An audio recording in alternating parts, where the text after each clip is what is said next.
Ezequiel, capítulo 16. Veio a mim esta palavra do Senhor: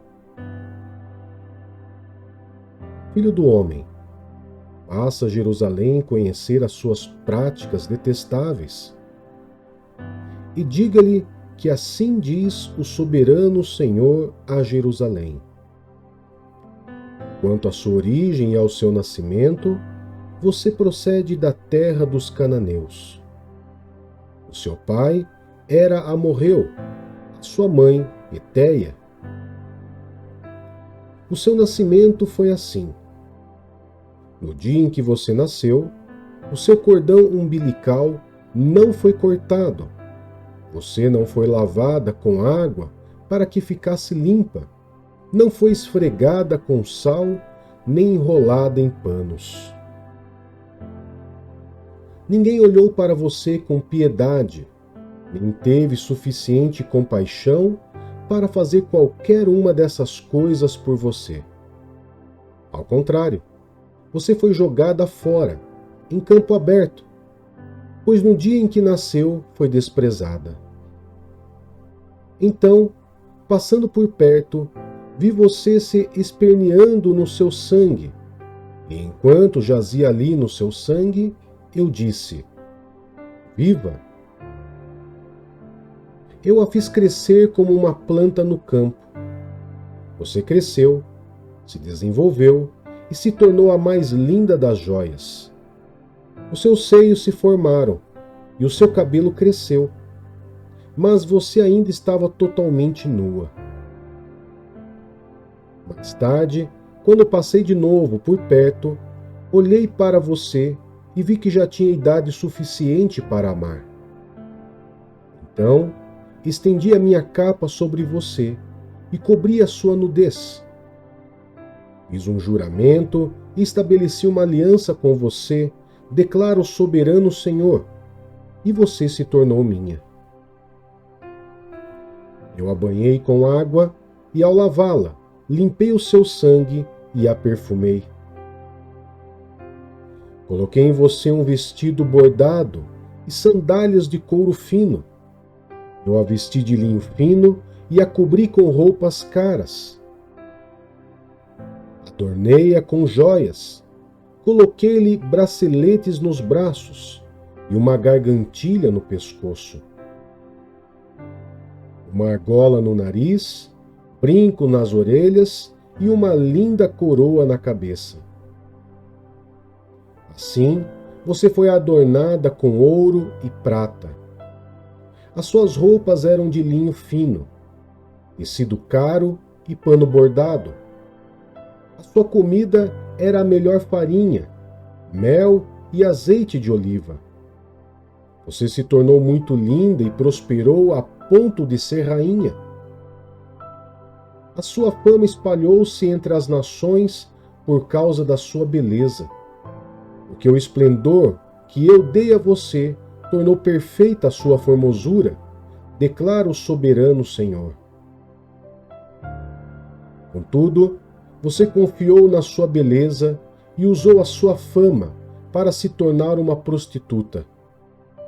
Você concedeu os seus favores a todos os que passaram por perto, e a sua beleza se tornou deles. Você usou algumas das suas roupas para adornar santuários locais, onde levou adiante a sua prostituição. Coisas assim jamais deveriam acontecer. Você apanhou as joias finas que eu lhe tinha dado, joias feitas com o meu ouro e a minha prata, e fez ídolos em forma de homem para você e se prostituiu com eles. Você também os vestiu com as suas roupas bordadas e lhes ofereceu o meu óleo e o meu incenso. Até a comida que dei a você, a melhor farinha, o azeite de oliva e o mel, você lhes ofereceu como incenso aromático. Foi isso que aconteceu, declara o soberano Senhor. Além disso, você pegou os seus filhos e as suas filhas, que havia gerado para mim e os sacrificou aos ídolos para serem devorados. A sua prostituição não foi suficiente? Você abateu os meus filhos e os sacrificou aos ídolos. Em todas as suas práticas detestáveis, como na sua prostituição, você não se lembrou dos dias da sua infância, quando estava totalmente nua, esperneando no seu sangue. Ai de você, declara o soberano Senhor, somando-se a todas as suas outras maldades. Em cada praça pública você construiu para você mesma outeiros e santuários elevados. No começo de cada rua, você construiu seus santuários elevados e deturpou a sua beleza, oferecendo o corpo com promiscuidade cada vez maior a qualquer um que passasse. Você se prostituiu com os egípcios, os seus vizinhos corpulentos, e provocou a minha ira com a sua crescente promiscuidade. Por isso, estendi o braço contra você e reduzi as suas fronteiras. Eu a entreguei ao desejo das suas inimigas, as filhas dos filisteus, que ficaram envergonhadas com a sua conduta lasciva. Insaciável, você também se prostituiu com os assírios, mas mesmo depois disso, não ficou satisfeita. Então, você aumentou a sua promiscuidade também com a Babilônia, uma terra de comerciantes, mas nem com isso ficou satisfeita. Quão adoecido está o seu coração, declara o soberano Senhor. Quando você faz todas essas coisas, age como uma prostituta descarada. Quando construía os seus outeiros em cada esquina e fazia os seus santuários elevados em cada praça pública, você só não se comportou como prostituta porque desprezou o pagamento. Sua mulher adúltera, você prefere estranhos ao próprio marido. Toda prostituta recebe pagamento, mas você dá presentes a todos os seus amantes, subornando-os para que venham de todos os lugares receber de você os seus favores ilícitos. Na sua prostituição, dá-se o contrário do que acontece com outras mulheres. Ninguém corre atrás de você em busca dos seus favores. Com você acontece o oposto. Você é que faz o pagamento, mas nada recebe em troca. Por isso, prostituta, ouça a palavra do Senhor. Assim diz o soberano Senhor: por você ter extravasado a sua luxúria e exposto a sua nudez em promiscuidade com seus amantes, por causa de todos os seus ídolos detestáveis e do sangue dos seus filhos dado a eles, vou ajuntar todos os seus amantes com quem você teve tão grande prazer, tanto os que você amou como aqueles que você odiou. Eu os ajuntarei contra você de todos os lados e a deixarei nua na frente deles, e eles verão toda a sua nudez. Eu emitirei a sentença estabelecida para mulheres que cometem adultério e que derramam sangue. Trarei sobre você a vingança de sangue da minha ira e da indignação que o meu ciúme provoca. Depois, eu a entregarei nas mãos dos seus amantes, e eles despedaçarão os seus outeiros e destruirão os seus santuários elevados. Eles arrancarão as suas roupas, apanharão as suas joias finas e a deixarão nua. Trarão uma multidão contra você, que a apedrejará e a despedaçará com as suas espadas. Eles destruirão a fogo as suas casas e infligirão a você castigo à vista de muitas mulheres. Porém fim à sua prostituição e você não pagará mais nada aos seus amantes. Então a minha ira contra você diminuirá e a minha indignação cheia de ciúme se desviará de você. Ficarei tranquilo e já não ficarei irado. Por você não se ter lembrado dos dias da sua infância, mas ter provocado a minha ira com todas essas coisas, certamente farei cair sobre a sua cabeça o que você fez, declara o soberano Senhor. Acaso você não acrescentou lascívia a todas as suas outras práticas detestáveis? Todos os que gostam de citar provérbios citarão este provérbio sobre você. Tal mãe, tal filha. Você é uma verdadeira filha da sua mãe, que detestou o marido e os filhos. E você é uma verdadeira irmã das suas irmãs, que detestaram o marido e os filhos. A mãe de vocês era Eteia, o pai amorreu. A sua irmã mais velha era Samaria, que vivia com as filhas ao norte de você, e a sua irmã mais nova, que vivia com as filhas ao sul, era Sodoma. Você não apenas andou nos caminhos delas e imitou as suas práticas detestáveis, mas também em todos os seus caminhos, logo se tornou mais depravada do que elas. Tão certo como eu vivo, declara o soberano Senhor, a sua irmã Sodoma e as filhas dela jamais fizeram o que você e as suas filhas têm feito. Ora, este foi o pecado da sua irmã Sodoma. Ela e as filhas eram arrogantes, tinham fartura de comida e viviam despreocupadas, mas não ajudavam os pobres e necessitados. Eram altivas e cometeram práticas detestáveis diante de mim. Por isso, eu me desfiz delas, conforme você viu. Maria não cometeu metade dos pecados que você cometeu. Você tem praticado mais coisas detestáveis do que elas e tem feito as suas irmãs parecerem mais justas, dadas todas as suas práticas detestáveis. Suporte a sua desgraça, pois você proporcionou alguma justificativa às suas irmãs, visto que os seus pecados são mais detestáveis que as delas. Elas parecem mais justas que você. Envergonhe-se, pois, e suporte a sua desgraça, pois você fez as suas irmãs parecerem justas.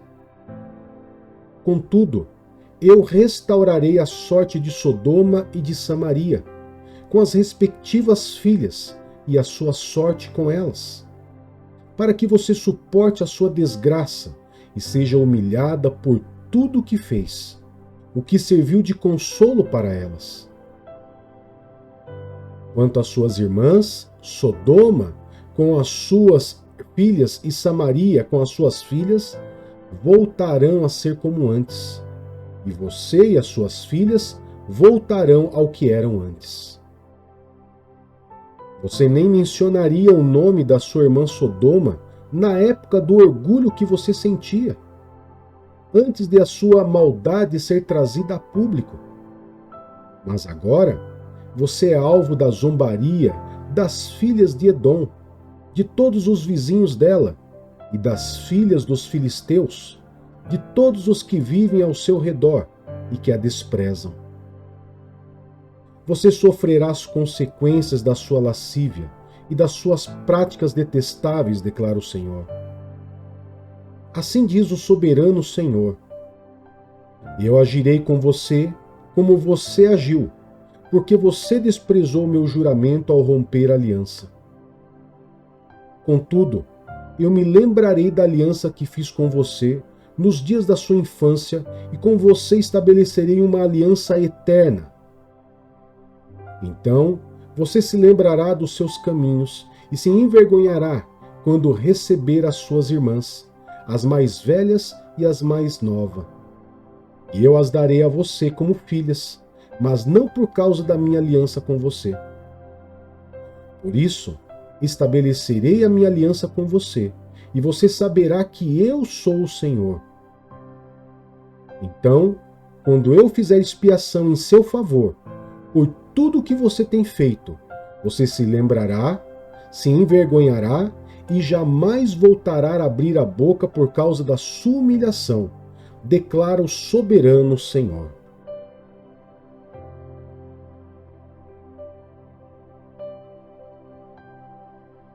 Segunda Samuel, capítulo 9. Certa ocasião, Davi perguntou: resta ainda alguém da família de Saul a quem eu possa mostrar bondade por causa da minha amizade com Jonatas? Então chamaram Ziba, um dos servos da casa de Saul, para que se apresentasse a Davi. O rei lhe perguntou: você é Ziba? Sou teu servo, ele respondeu. O rei perguntou-lhe: resta ainda alguém da família de Saul a quem eu possa mostrar a bondade de Deus? Ainda há um filho de Jonatas, aleijado dos pés, respondeu. Onde está ele? Perguntou o rei. Ziba respondeu: na casa de Maqui, filho de Amiel, em Lo-debar. Então o rei Davi mandou trazê-lo de Lo-debar. Quando Mefibosete, filho de Jonatas e neto de Saul, compareceu diante de Davi, prostrou-se com o rosto em terra. Mefibosete? Perguntou Davi. Ele respondeu: eis aqui o teu servo. Não tenha medo, disse-lhe Davi, pois é certo que eu o tratarei com bondade por causa de Jonatas, o seu pai. Vou devolver-lhe todas as terras que pertenciam ao seu avô Saul, e você comerá sempre à minha mesa. Mefibosete prostrou-se e disse: quem é teu servo para que te preocupes com um cão morto como eu? Então o rei convocou Ziba, servo de Saul, e disse-lhe: devolvi ao neto de Saul, seu senhor, tudo o que pertencia a ele e à família dele. Você, os seus filhos e os seus servos cultivarão a terra para ele. Você trará a colheita para que haja provisões na casa do neto do seu senhor. Mefibosete, porém, comerá sempre à minha mesa. Ziba tinha 15 filhos e 20 servos.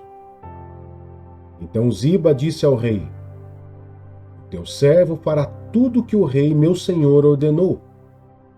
Assim, Mefibosete passou a comer à mesa de Davi, como se fosse um dos filhos do rei.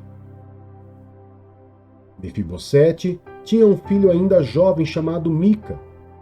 Todos os que moravam na casa de Ziba tornaram-se servos de Mefibosete. Então, Mefibosete, que era aleijado dos pés, por morar em Jerusalém, pois passou a comer sempre à mesa do rei.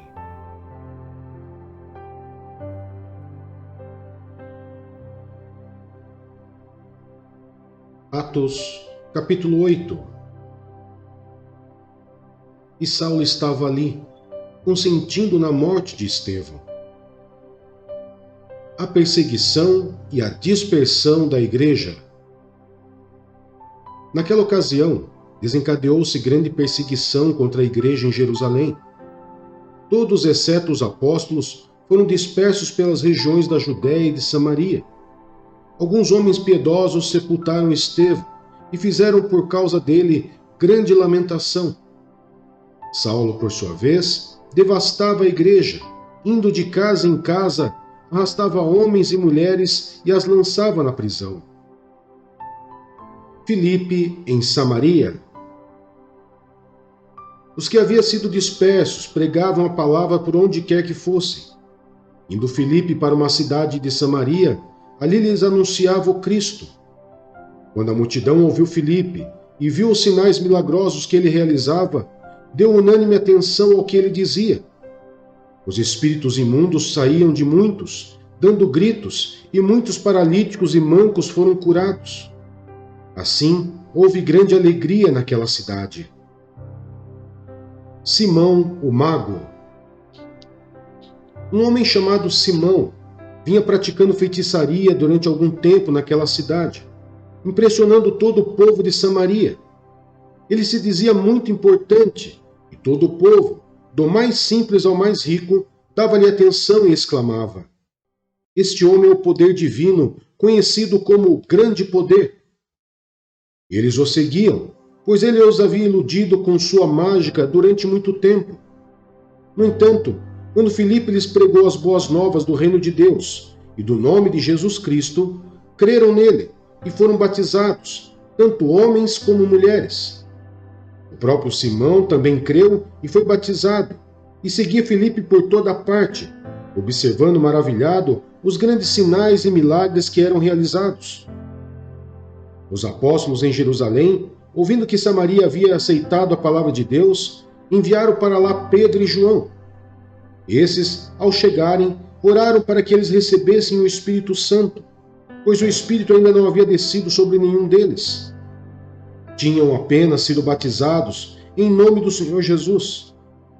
Então Pedro e João lhes impuseram as mãos, e eles receberam o Espírito Santo. Vendo Simão que o Espírito era dado com a imposição das mãos dos apóstolos, ofereceu-lhes dinheiro e disse: "Dei-me também este poder, para que a pessoa sobre quem eu puser as mãos receba o Espírito Santo." Pedro respondeu: "Pereça com você o seu dinheiro. Você pensa que pode comprar o dom de Deus com dinheiro?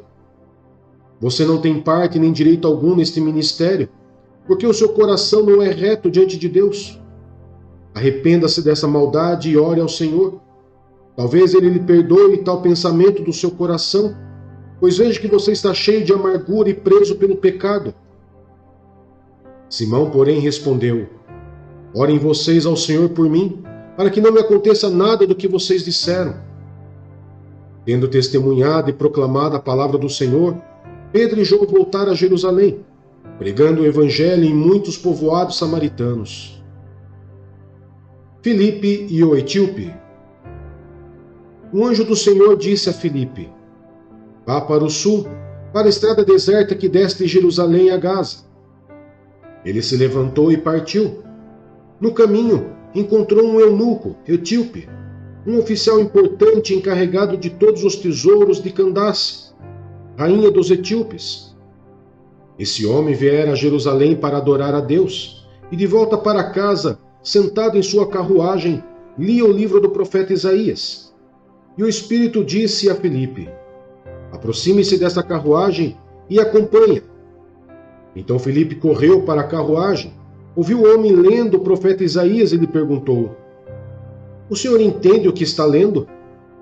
Ele respondeu: "Como posso entender se alguém não me explicar?" Assim, convidou Filipe para subir e sentar-se ao seu lado. O eunuco estava lendo essa passagem da Escritura: "Ele foi levado como ovelha para o matadouro, e como cordeiro mudo diante do tosqueador, ele não abriu a sua boca. Em sua humilhação foi privado de justiça. Quem pode falar dos seus descendentes? Pois a sua vida foi tirada da terra." O eunuco perguntou a Filipe: "Diga-me, por favor, de quem o profeta está falando? De si próprio ou de outro?" Então Filipe, começando com aquela passagem da Escritura, anunciou-lhe as boas novas de Jesus. Prosseguindo pela estrada, chegaram a um lugar onde havia água. O eunuco disse: "Olhe, aqui há água. Que me impede de ser batizado?"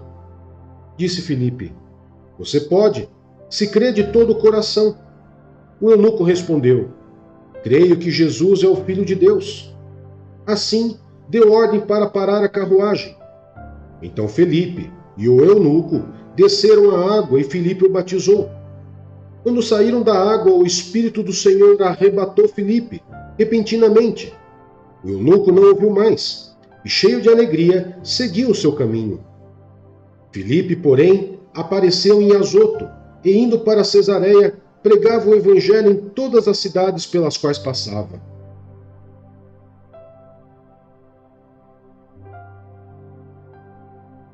Segunda Coríntios, capítulo 9. Não tenho necessidade de inscrever-lhes a respeito dessa assistência aos santos. Reconheço a sua disposição em ajudar e já mostrei aos macedônios o orgulho que tenho de vocês, dizendo-lhes que, desde o ano passado, vocês da Acaia estavam prontos a contribuir, e a dedicação de vocês motivou a muitos.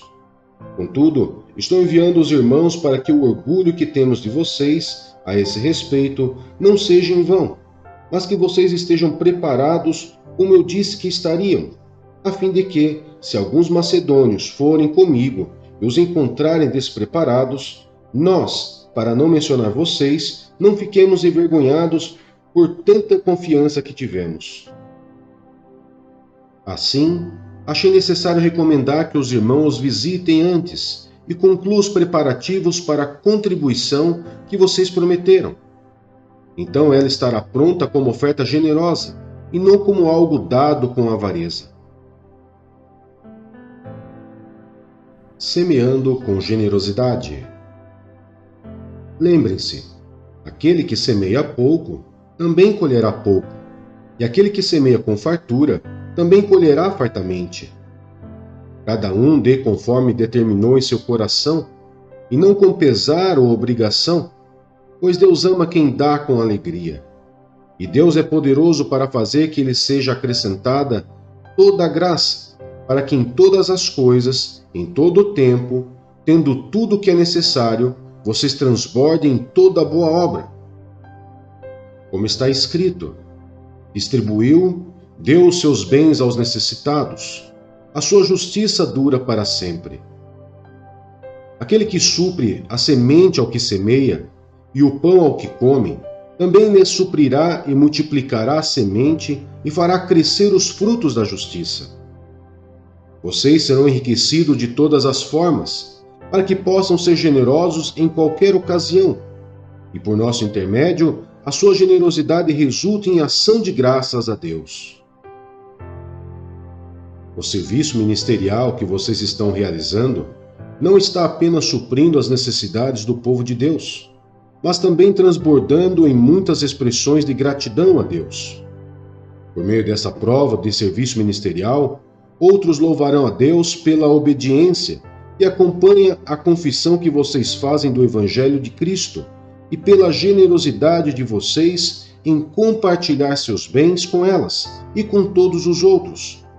E nas orações que fazem por vocês, eles estarão cheios de amor por vocês, por causa da insuperável graça que Deus tem dado a vocês. Graças a Deus por seu dom indescritível,